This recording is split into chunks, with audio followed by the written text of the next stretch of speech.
నమస్తే. Kalvakuntla Taraka Ramarao KTR tweet viral అవుతున్నది. దాని మీద పెద్ద ఎత్తున చర్చ నడుస్తున్నది. 32 మెడికల్ కాలేజీలు కట్టిన కేసీఆర్ మా నాయన 32 యూట్యూబ్ ఛానళ్ళు పెట్టి ఫేక్ ప్రాపగండా చేసిన ఛానళ్ళకి కనుక కౌంటర్ ఇచ్చి ఉంటే మేము ఈజీగా గెలిచే వాళ్ళమని అంటున్నారు. సో దీని మీద రకరకాల చర్చలు జరుగుతున్నాయి.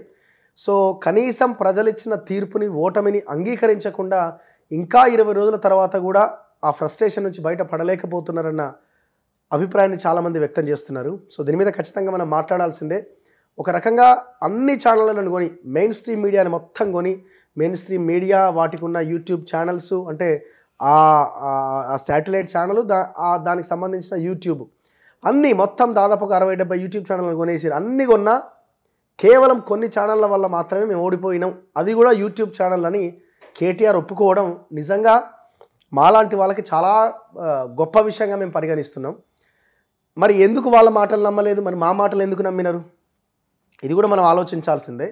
సో ఆయన ఏదో ఫేక్ ప్రాపగండా అని ఇంకోటి చెప్తున్నాడు, కానీ అది ఫేక్ ప్రాపగండా కాదు. ప్రజలు మేము చెప్తున్నవి వాస్తవాలని నమ్మిరని చాలా క్లియర్గా అర్థమవుతున్నది. సో మాట్లాడదాం. నా ముందు బక్కా జడ్సన్ గారు ఉన్నారు. దాంతోపాటుగా ఇంకా చాలా అంశాలు ఉన్నాయి. కాళేశ్వరం కావచ్చు, ఇంకా చాలా ఇష్యూస్ మీద మనం డిస్కస్ చేద్దాం. ఆయన ఎమ్మెల్సీగా కూడా పోటీ చేయబోతున్నారు. సో ఇంకా నోటిఫికేషన్ షెడ్యూల్ రాలేదు, కానీ ముందుగానే ప్రిపేర్ అవుతున్నారు. నమస్తే జడ్సన్ గారు. నమస్తే. సో ఎట్లా చూస్తున్నారు కేటీఆర్ ట్వీట్ని? సో అందులో మీ పాత్ర కూడా ఉన్నది. అంటే మా ఛానళ్ళ వేదికగా మీరు చాలా స్కామ్లు బయట పెట్టారు కాబట్టి అందులో మీరు కూడా ఉన్నారు. అయితే మొన్న ఈ ఎమ్మెల్సీ సందర్భంగా కొంచెం గట్టిగా అంటే రిగార్డింగ్ క్రెడిబిలిటీ, మొన్న ఈ ఎమ్మెల్సీ సందర్భంగా ఖమ్మం వెళ్ళిన. ఖమ్మం కొంతమంది సీనియర్ అడ్వకేట్లను కలవడం జరిగింది.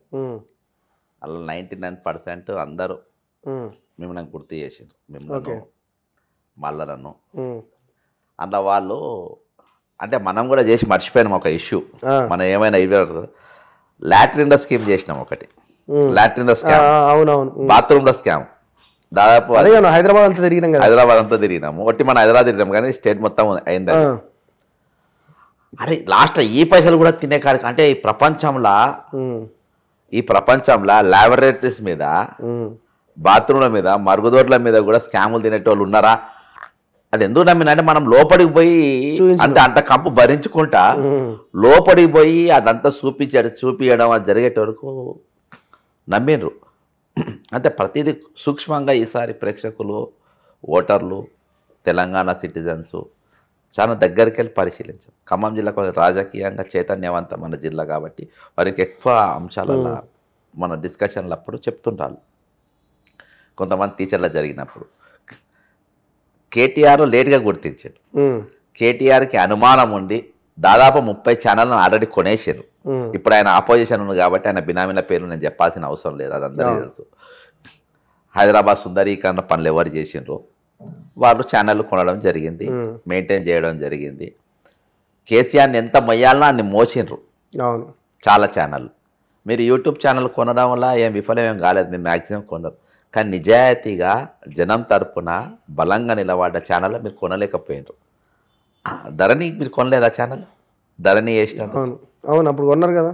ధరణి వేసిన క్యాండిడేట్ మాటికి మా నోట్లకి ఇలా పేర్లు తీసి మేము నోట్ను అశుద్ధి చేసుకోదలుచుకోలేదు. కానీ రగన్న ఇంతకుముందు పనిచేసినటువంటి ఛానల్లో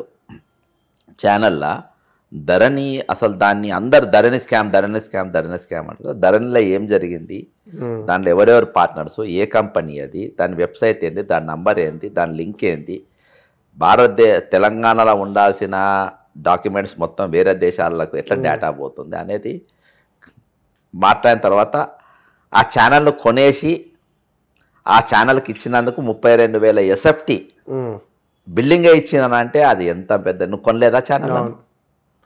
అంతేందుకు, మేము అప్పుడు పనిచేసిన మోజో కానీ ఇంకా చాలా ఛానళ్ళు బుల్డోజ్ చేసి పోలీసులను పెట్టి కదా 200-300 పోలీసులను పెట్టి.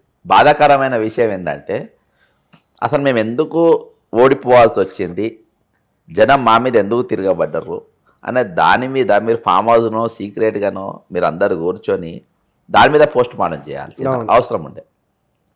అవేవి చేయకుండా కేవలం యూట్యూబ్ ఛానళ్ళు మాత్రమే చేయబట్టి మేము ఓడిపోయినాము అనే బాధాప్త నువ్వు ట్వీట్ పెట్టుకున్నావు. ట్వీట్ పెడితే నీకు తెలుసు దీని మీద చర్చ వస్తుందని. చర్చ వచ్చినప్పుడు మరి ఇవన్నీ మేము మాట్లాడలేదు. మీకు కొన్న ఛానల్ జైలు ఎంతమంది జర్నలిస్టులను జైలుకు పంపలేదు. అవును. తొలి వెలుగు తొలి వెలుగులు ఉండే రగన్న తొలి వెలుగు రగన్నను పంపితీవి, తిరుమల మల్లన్న పంపితీవి, మన కాళోజీ దాసరి శ్రీనివాస్ పంపితీవి.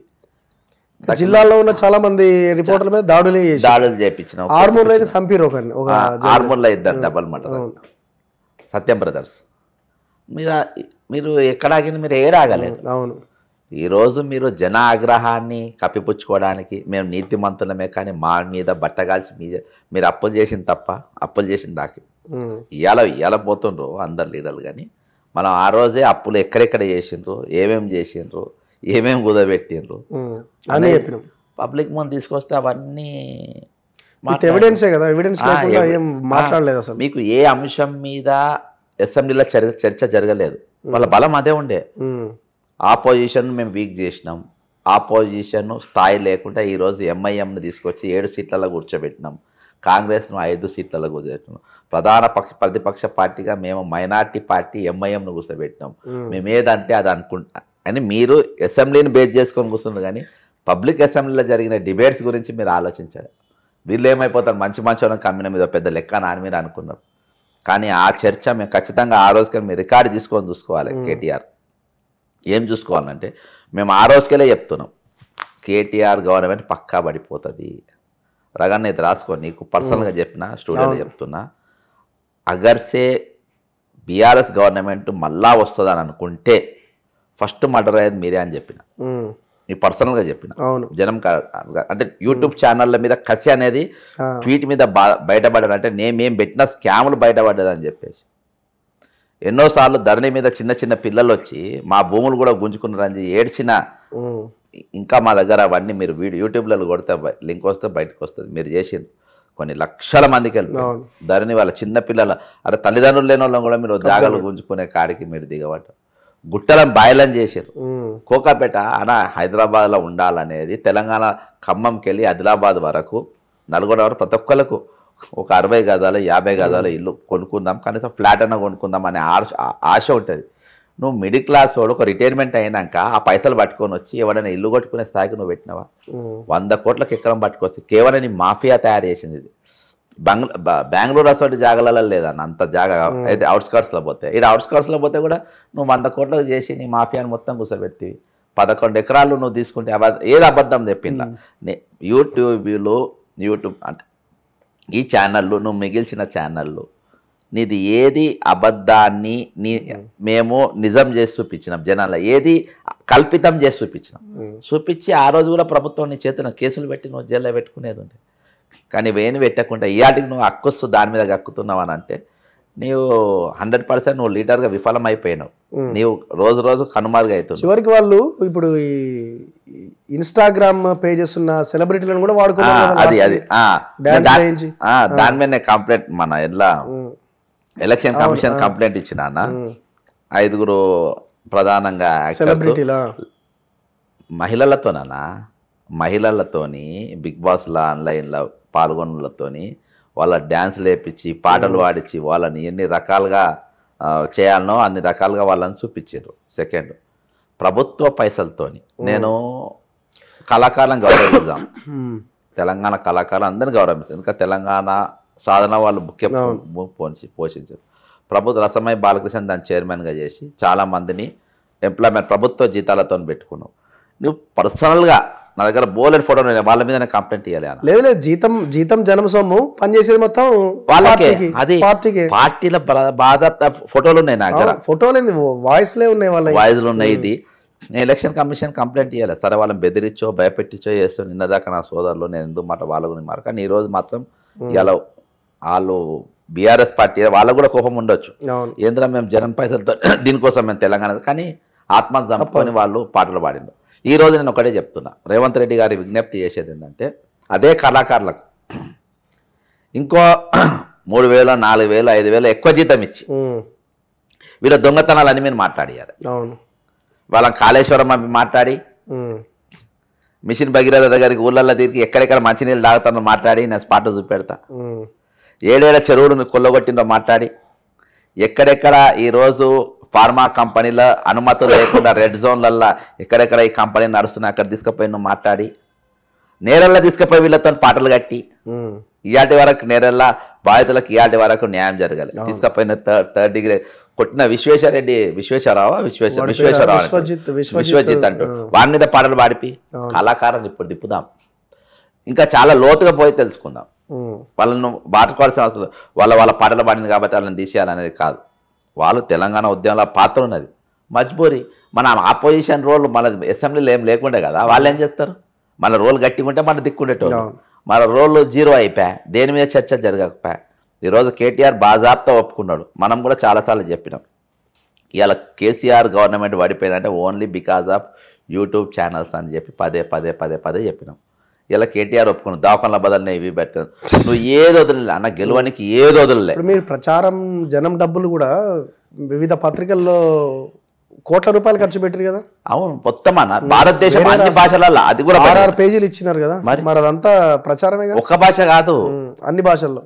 మనము పంజాబ్ భాషలు ఇచ్చే పేపర్ యాడ్ పంజాబ్ ఒక్కొక్క భాషలో 6 పేపర్లకు ఇచ్చారు. జమ్మూ కాశ్మీర్కి వెళ్ళి మొదలుపెట్టి కన్యాకుమారి దాకా నువ్వు ప్రతి భాషలను ఇచ్చినావు. మనం దాన్ని ఆ పేపర్లన్నీ డౌన్లోడ్ చేసి అవి కూడా మనం వీడియో చేసేసాం. అంటే మన పైసలు ఎక్కడికి తీసుకో. ఎక్కడనో రైతులు చచ్చిపోయినా దిక్కులేదు, అక్కడ వేరే రాష్ట్రంలో రైతులు చచ్చిపోయి ధనిక రాష్ట్రాలు, మళ్ళా ధనిక రాష్ట్రాలు ఈ పుడింగ్ పోయి ఇక్కడ చేసి అక్కడ తీసుకపోయి ఇచ్చిండు. ఈడ రైతులు చాలామంది చచ్చిపోయారు గిట్టుబాటు లేక. అన్న పేరుకు రైతు బంధు ఒకటే ఇచ్చిందన్న, నీకు ఇత్తనాల మీద సబ్సిడీ లేదు, మిషనరీ మీద సబ్సిడీ లేదు, గిట్టుబాటు ధరలు లేవు. ఎక్కడ 6,120. వీళ్ళు ఎందుకు యాక్సెప్ట్ చేస్తలేరు? ఈ ఓటమిని కూడా యాక్సెప్ట్ చేసే పరిస్థితుల్లో లేనట్టున్నారు. నేను ఇప్పుడు యూట్యూబ్ ఛానల్ మీద నొక్కుతుండు కదా, ఇప్పుడు అదే ఆయన చెప్పేది. నేను తప్పు చేసి అని అంటలేడు. అంటే నేను మళ్ళొకసారి మనం కూడా ఒకసారి నెమరవేసుకోవాల్సిన అవసరం ఉన్నది. ఇప్పుడు నువ్వు దాదాపు కొన్ని లక్షల టాయిలెట్లు కట్టినావు, అలా పైన అడ్వర్టైజ్మెంట్ కోసమే పెట్టినావు నువ్వు. అవి జూబ్లీస్ మెయిన్ రోడ్ల మీద పెట్టినావు. అవన్నీ స్కామా కాదా? హైదరాబాద్ సుందరీకరణ పనులు ఏమైనా బట్టి ఆయనదే మాట్లాడదాం. 100 కోట్లకు ఎక్కడం ఏ విధంగా అయింది? 1,1 జీవో ఎందుకు ఎత్తేసారు? దాని వెళ్ళకున్న కారణం ఏంది? ఈరోజు నువ్వు హైదరాబాద్ రింగ్ రోడ్డు లాభాలలో ఉండే రింగ్ రోడ్డు మహారాష్ట్ర వనికే ఎందుకు ఇచ్చినావు? ఇవన్నీ ఉన్నాయి, ఇవి చాలా ఉన్నాయి అన్న. ఇవన్నీ ఏడ్చే బదులు ప్రభుత్వం ఒక కమిటీ వేసి ఈ జరిగిన అవినీతి అన్నిటిపైన ఎంక్వైరీ చేస్తే మొత్తం వీళ్ళందరూ కూడా ఈ గ్యాంగ్ అంతా జైలుకు పోవాలి. మీరు ఏమనుకుంటున్నారు? ఇప్పుడు కాళేశ్వరం మీద విచారణ జరిగే అవకాశం ఉందని మీకు అనిపిస్తుందా? ఇప్పుడు మంత్రులంతా పోయి మేడిగడ్డ చూసి వచ్చారు, మేడిగడ్డ పనులు ఏదో స్టార్ట్ చేయాలన్నది ఏదో నడుస్తున్నట్టున్నది. ఎలాంటి వాడే కడతాడు, వాడు స్టార్ట్ చేస్తాడని. సో దాని తర్వాత మంత్రులంతా పోయి 4-5 పోయినట్టున్నారు. సో ఇప్పుడు కేంద్రం ఏమో మీరు సిబిఐకి లెటర్ రాయండి ఇమీడియట్గా, రేవంత్ రెడ్డి గారు ఇమీడియట్గా లెటర్ రాస్తే సిబిఐ ఎంటర్ అయిపోతుంది, ఇన్వెస్టిగేషన్ స్టార్ట్ అయిపోతుంది అని వాళ్ళు అంటున్నారు. ఏం జరుగుతుంది అంటే ఇది ఇన్వెస్టిగేషన్ అడుగు ముందుకు పడే ఛాన్స్ ఏమైనా కనిపిస్తున్నదా?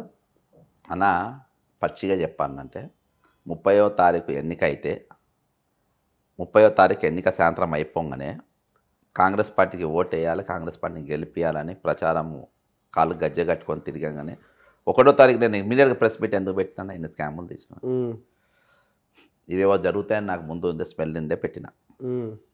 పిచ్చోన్నాయి పెట్టాలి, నాకు ఎవరి మీద కసి ఉండి నేను పెట్టాలి. ఏ విధంగా తెలంగాణ ఉండాలనుకున్నారో అసలు తెలంగాణ ఆ కళలన్నీ చెరిపేసి కేటీఆర్ కుటుంబం దాన్ని ఒక 50 ఏళ్ళ వెనకకి తీసుకుపోయినారు. దీని కంటిన్యూషన్ అయితే ఇది పెద్ద ప్రమాదం ఉంటుంది, దీని కంటిన్యూషన్ కావద్దంటే ఇట్లా ఉండాలని చెప్పేసి నేను 1వ తారీఖు ప్రెస్ మీట్ పెట్టా. అన్నా నీకు ఏ సాక్ష్యాలు కావాలని నేను నీకు ఇస్తా. ఈ మా ప్రభుత్వం వాళ్ళు అనవసరంగా ప్రజా సొమ్ము మళ్ళీ హెలికాప్టర్ల మీద చాపర్ల పైన ఎంక్వైరీ పైన వేస్ట్ చేయొద్దు, అవసరం లేదు. నీకు ఏ కంప్లైంట్ కావాలంటే నేను ఫైల్ నీకు తెచ్చిస్తా. మనందరికీ తెలుసు బాజాప్తా కాళేశ్వరం అనేది ఒక గుదిబండ్ అని. దాని మీద పవర్ పాయింట్ ప్రెజెంటేషన్ ఇచ్చింది ఇప్పుడు వాళ్ళ దగ్గర ఉన్న దాసోజు శ్రవణ్. అప్పుడు కాంట్రాక్టరు మేఘా కృష్ణారెడ్డి పేరు ఎందుకు స్లైడ్ ఎగిరిపోయింది అనేది దాసోజు శ్రవణ్ వాళ్ళు ఉన్నాడు, ఆయన చెప్తే బాగుంటుంది.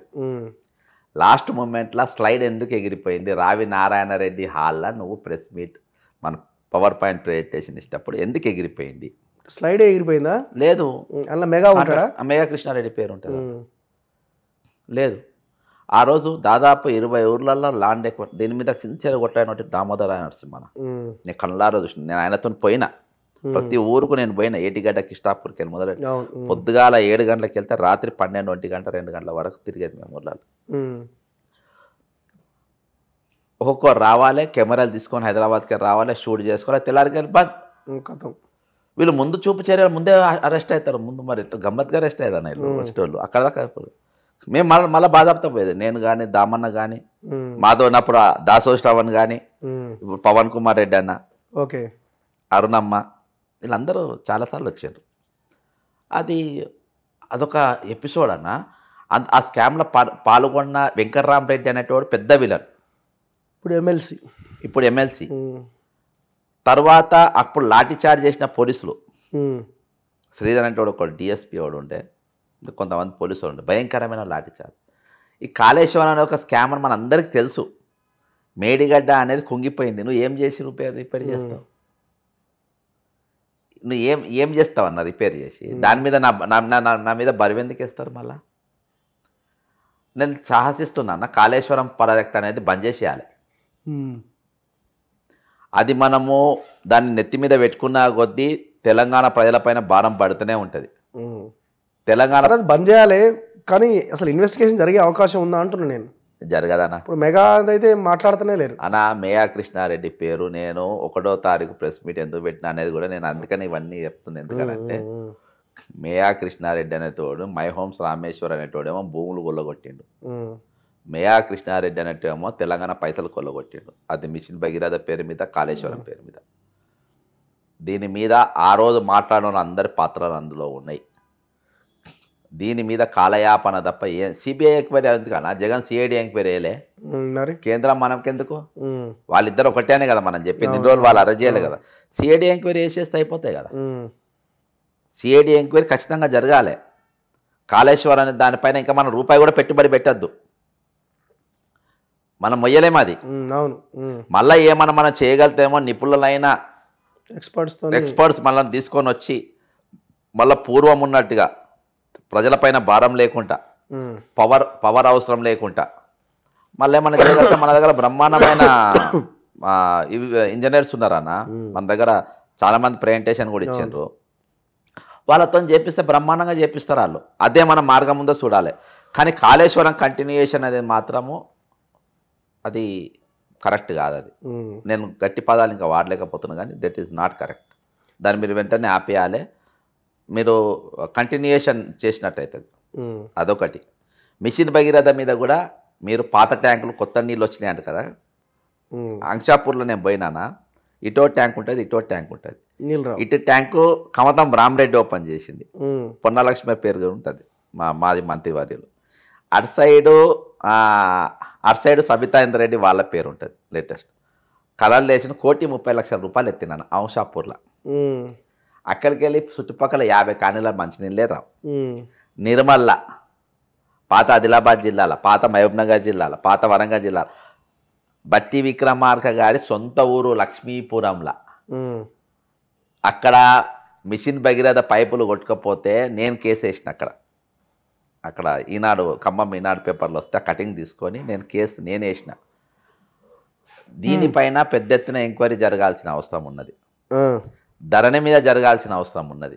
ఓకే అన్న ప్రతి దాని మీద నేను ఒకటి అంటున్నా, కాలయాపన చేయొద్దు మీరు. ప్రజలు నేను ఇవాళ గట్టిగా చెప్తున్నానా, ఇవాళ 5 లక్షల కోట్ల అప్పయిందని మన తెలంగాణ ప్రజలు తెప్పిన తర్వాత తెలంగాణ ప్రజల మీద ప్రతి మనిషి మీద 1,50,000 అప్పు నీ మీద ఉన్నది అని మనం చెప్పిన తర్వాత తెలంగాణ ప్రజలు నాకు ఇన్ని పథకాలు ఇస్తారని వాళ్ళు ఎట్లా అనుకుంటారన్నా? నా మీదనే గవర్నమెంట్ 1,50,000 అప్పు పెట్టింది నా మీద, నాకు నెలకు 6,000 పెన్షను, నాకు ఇన్ని పథకాలు ఇస్తే ప్రభుత్వం ఇంత భారం ఎట్లయితుందని వాళ్ళకి తెలియదా? అంత పిచ్చోళ్ళు కాదు వాళ్ళు. 6 పథకాల మీదనే ఎన్నికలు అయితే హైదరాబాద్లో 10 సీట్లు గెలవాలి కదా. అంతే కదా. చుట్టుపక్కల ఈడ పడ్డది ఒకటే, వీడు దొంగ, అంతే, కేసీఆర్ కుటుంబం దొంగలు, వీళ్ళని జైల్లోకి పంపాలి అనేది డిసైడ్ అయ్యి వాళ్ళు ఓటేసిండ్రు అన్న. అంతే. వాళ్ళు చూసేది కూడా వార్తల పథకాల కోసం చూస్తలేరు, వాళ్ళు వీళ్ళని ఇంకా జైలుకి ఎందుకు పంపుతలేరని చెప్పి చూస్తున్నారు. వీళ్ళ మీద ఇంకా ఎందుకు జ్యుడిషియల్ ఎంక్వైరీ జరుగుతలేదని చెప్పి చూస్తున్నారు. రాహుల్ గాంధీ గారు స్వయాన మేడిగడ్డకు రాహుల్ గాంధీ పోయేంత వరకు ఒక్క సిపాయి కూడా పడిపోకపోకపోయా. అవును, ఒక్క సిపాయి రామనారసింహ కదలనీయలేదన్న. జనాలు పక్కనైతే కదలనీయలే, ధరణి చైర్మన్ వేసిన కదలనీయలే. సరే, ఇప్పుడు ఎమ్మెల్సీగా పోటీ చేస్తున్నారా మీరు? చేస్తున్నానా. ఎక్కడ? నల్గొండ, ఖమ్మం, హైదరాబాద్, వరంగల్. ఇది వేరేదేమో. ప్రచారం స్టార్ట్ చేశారు. ఎట్లుంది రెస్పాన్స్? ఎట్లుంది? భారీ బ్రహ్మాండంగా ఉందన్న. వాళ్ళే ఇది చేసిండ్రు. ఏదైతే మనము ఫైట్ చేసినామో అవి గమనించిండ్రు. మొన్ననే అన్యాయం జరిగిందని అన్నారు. అయితే వాళ్ళు చాలామంది ఇండిపెండెంట్గా ఏమో కంటెస్ట్ చేస్తాడేమో ఏమో అనుకుంటూ, కానీ మన టార్గెట్ అది కాదు. ప్రభుత్వం కూలగొట్టడం మన టార్గెట్ అని మనము అప్పుడు పనిచేసినాం. మనం దిగలే, అవుట్ రైడ్గా కాంగ్రెస్ పార్టీకి గెలిపేనికి తిరిగినాం. 33 ఏళ్ళు నేను కాంగ్రెస్ పార్టీలో ఉండబట్టి ఇప్పటికి. అయితే ఎప్పుడైతే ఈ ఎమ్మెల్సీ ఇప్పుడు జరుగుతున్న పరిస్థితులన్నీ చూసిన తర్వాత అందులో ఉండాల్సిన అవసరం మనకు ఉందని చెప్పి వాళ్ళే వాయిస్ కావాలన్నా మాకు, నువ్వు ఉండాలి అని చెప్పేసి నేను పోయిన ప్రతి జాగాలలో వాళ్ళే ప్రొఫెషనల్స్, అడ్వకేట్స్ కానీ టీచర్లు కానీ. ఇలా టీచర్లది సర్వశిక్ష అభియాన్ వాళ్ళకు దాదాపు 2 నెలలకి జీతాలే లేవు. కాంగ్రెస్ రాగానే ఇస్తామని అనుకుంటా. అక్కడ రేవంత్ రెడ్డి గారు కూడా పోయి మాట ఇచ్చిండ్రు, అన్న జర అది మాట్లాడమని చెప్పారు. టీచర్స్ది 317 జీవో పైన చర్చ జరగాల్సిన అవసరం ఉంది. సర్వీస్ రూల్స్ పైన చర్చ జరగాల్సిన అవసరం ఉన్నది. ఇంకా చాలా అంశాలు వాళ్ళకి ఇచ్చిండ్రు. ఇంకోటి ఏంటనంటే సామాజిక న్యాయం కోసము తెలంగాణది ఇచ్చిండ్రు. వాళ్ళు నిన్న ఇంకోటి తీసుకొచ్చిండ్రు. అంటే అన్ని కమ్యూనిటీలు 2 మన ఇప్పుడు మొన్న అడ్వకేట్ జనరల్, మళ్ళా ఆయనకు అసిస్టెంట్ అడ్వకేట్ జనరల్ ఇంకో 2 ఉన్నాయి కదా. ఒకటి సుదర్శన్ రెడ్డి గారికి, ఇంకోటి ఇచ్చిండ్రు. ఎప్పుడైతే కిరణ్ కుమార్ రెడ్డి గారు ముఖ్యమంత్రిగా ఉన్నప్పుడు తెలంగాణ ఉద్యమం ఉవ్వెత్తున జరుగుతున్నప్పుడు, ఇది అడ్వకేట్లు నాతో చెప్పిన ఉవ్వెత్తున జరుగుతున్నప్పుడు సుదర్శన్ రెడ్డి గారు కిరణ్ కుమార్ రెడ్డి గారి దగ్గర ఉండి ఇక్కడ ఉన్న తెలంగాణ ఉద్యమకారుల మీద అనేక మందిని ఇబ్బంది పెట్టిర్రు. ఇప్పుడు మళ్ళీ ఆయనకి ఇచ్చుడే ఒక సామాజిక న్యాయం అనేది పాటించేది ఉండే అనేది ఒకటి. అంటే ఒకటి వాళ్ళకు ఒకటి వీళ్ళకు అట్లా ఏదన్నా ఇస్తే ఉంటే నెక్స్ట్ టర్మ్ అన్న మీకు ఇస్తాం. అట్లా అనేకమైన అంశాలు చర్చకు వస్తున్నాయి అన్న. ముఖ్యంగా ఈ కుటుంబం పైన చేసిన పోరాటం ఒకటి, ఇంకోటి వీళ్ళు నిలబడగలుగుతారు రేపు అనేది. దాంతో మనకు జర సపోర్ట్ బాగా పెరుగుతుంది. ముఖ్యంగా ఖమ్మంలో మాత్రము రెస్పాన్స్ బాగుండే. ఖమ్మం, నల్గొండల. ఇక మాది వరంగల్ మా సొంత డిస్టిక్ కాబట్టి మనకు పెద్ద ప్రాబ్లమే ఉండదు. కానీ ఆల్ పార్టీస్ నమ్ముతారో నమ్మరో, నాకు మేజర్ సపోర్ట్గా చేసింది బీఆర్ఎస్కి ఓటేసిన వాళ్ళు, మొన్న బీఆర్ఎస్కి పనిచేసిన వాళ్ళు కూడా. ఓకే, ఆయా పార్టీలకు పనిచేసిన వాళ్ళు అంటే వాళ్ళకు లోపట ఉండే అన్నట్టు. లేదు ఈసారి మీకు ఖచ్చితంగా చేస్తామని చెప్పేసి పార్టీలకు అతీతంగా చాలామంది మద్దతు తెలుపుతున్నారు.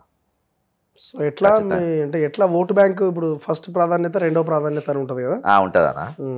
అయితే మనకు రెండు 50-50 వాడేటట్టు అవకాశాలు ఉన్నాయి. ఇంకోటి నాకు నేను మొన్న ఒక స్థలం దగ్గర పోతే ఆడ నేను ఒక 130 మందిని కలిస్తే అందులో దాదాపు 100 మందికి మనం తెలిసిన వాళ్ళమే ఉన్నాం. 30 మందికి 100 మంది చెప్పుకున్నారు. అట్లా ఆ విధంగా ఇవాళ మాత్రం ప్రచారాల్లో ముందు వరుసలో మనమే ఉన్నామన్న. క్యాండిడేట్ కూడా మనం డిక్లేర్ చేసుకున్నాం. కాంగ్రెస్ పార్టీ నా గత సేవలను చూచి నాకు దయాదాక్షిణ్యం అవసరం లేదు. నాకు అవసరం లేదు. ఓకే, ఎవరికి నేను బయోడేటాలు అప్లికేషన్లు పెట్టరు, నేను పెట్టా.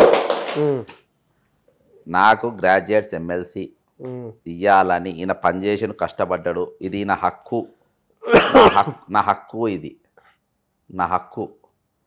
నా బతుకుదేరు కోసం నేను ఎక్కిల్లి కాదు, ఇది నా హక్కు. ఈయన కష్టపడ్డాడు, ఈయనకి ఇవ్వాలని మీరు ఇవ్వాలనుకుంటే నన్ను బలపరచవచ్చు. లేదు నాకు నామినేటెడ్ పోస్టులు అవి ఇవన్నీ ఏమమ్మా ఇస్తాను, నాకు ఏది కూడా వద్దు. బలపరిస్తే బలపరచండి, బలపరచకుండానే ఖచ్చితంగా నిలబడతా. ఎందుకంటే అలా కవితక్క నేను ఇద్దరం ఉన్నాం, మేము చాలా మాట్లాడుకునేటివి ఉంటాయి ఎట్లా కౌన్సిల్లా. ఓకే అసెంబ్లీలో అవకాశం దొరకలే కానీ అవునా అందులోనే ఉందిగా వీళ్ళ ఇప్పుడు ఈమె ఆధ్యాత్మిక చింతన గురించి ఎక్కువ మాట్లాడుతుంది, 33% మహిళా బిల్లు గురించి మాట్లాడుతుంది. నేను అలా ఉంటే లిక్కర్ అంశాలు ఇవి కూడా మాట్లాడతాం కదా, కాళేశ్వరం కానీ మిషన్ జరిగిన ప్రతి దాని మీద నేను చర్చ తీసుకొస్తా, ప్రతి దాని మీద. ఇంకోటి ఏంటంటే కొత్త లీడర్షిప్, తెలంగాణలో కొత్త లీడర్షిప్ అనే వాళ్ళను ఉండాల్సిన అవసరం ఉన్నది. ఈరోజు కమిట్మెంట్ అయిన వాళ్ళను అలా కంటిన్యూయేషన్ మనకెందుకన్నా చాలా నష్టపోయింది Telangana. Continuation of previous programmes scams ఏవైతే జరిగినాయో అవి అవసరం లేదు మనకు. కొత్తగా నాయకత్వం పెరగాలి, కొత్త నాయకులు అనేటువంటి రావాలి, కమిట్మెంట్ ఉన్న నాయకులు కావాలి. తెలంగాణ 80 ఏళ్ళు 50 ఏళ్ళు వెనకపోయిన తెలంగాణ మళ్ళీ మనం ముందు వరుస తీసుకుపోవాలి. గుట్టలు బాయిలైపోయినా మనం గుట్టలు మొలిపియాలేము ఈరోజు మొత్తము కంప్లీట్గా ఇచ్చేసాం. మీరు పేరొద్దు, మా సామాజిక వర్గానికి చెందిన ఒక ఎమ్మెల్యే ఒక ఆయన నామినేటెడ్ లెటర్ ఇవ్వమంటే అంటే ఎస్సొంటోళ్ళ టికెట్ ఉంటే ఈ కమిటీలో వీళ్ళు ఎట్లుండాలా అనేది వీళ్ళు ఒక పెట్టిన టిక్స్ ఇచ్చి పెట్టాను. నేను లెటర్లు ఇవ్వడానికి లేదన్నా, మా సార్ చెప్తేనే నేను లెటర్ ఇవ్వాలి, లేకుంటే నామినేటెడ్ పోస్ట్ కోసుకోవాలి ఒకళ్ళు అడిగితే. అంటే ఆ స్థాయిలో కావాలన్నట్టు వాళ్ళకి లీడర్లు, వాయిస్ ఉన్నోళ్ళు, మాట్లాడగలిగిన వాళ్ళు, కొంచెం చదువుకున్న వాళ్ళు, వాళ్ళు వద్దు వాళ్ళకు. అందుకని అన్న దీనికి సింబల్ ఉండదు, పార్టీకి సంబంధం లేదు. ఇప్పుడు మీరు పోటీ చేసినా సస్పెండ్ చేయడం అట్లాంటివి ఏమి ఉండవు కదా అన్న? నాకేమన్నా నెలకు ఉంటుందా అన్న?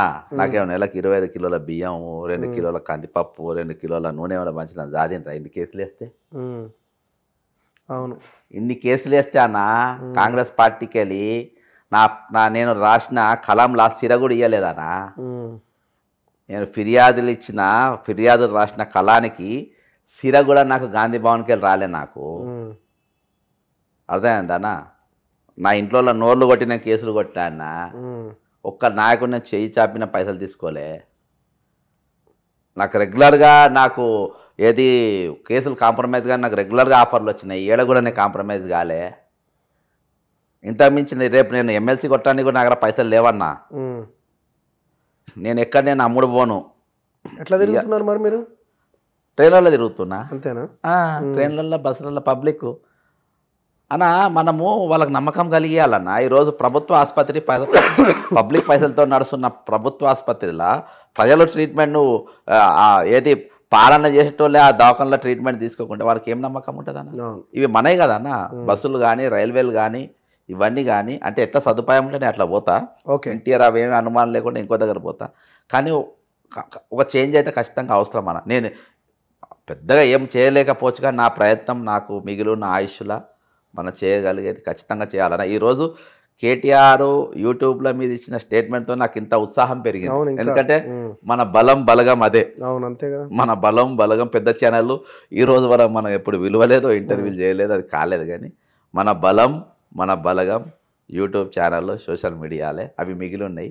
వాటితో ఖచ్చితంగా మనము పబ్లిక్లో పోతాం. థ్యాంక్ యూ జడ్సన్ గారు, and all the best for your MLC. Thank you very much. So ఇది బక్కా జడ్సన్ గారితో ఇంటర్వ్యూ. చూస్తూనే ఉండండి మన తొలి వెలుగు.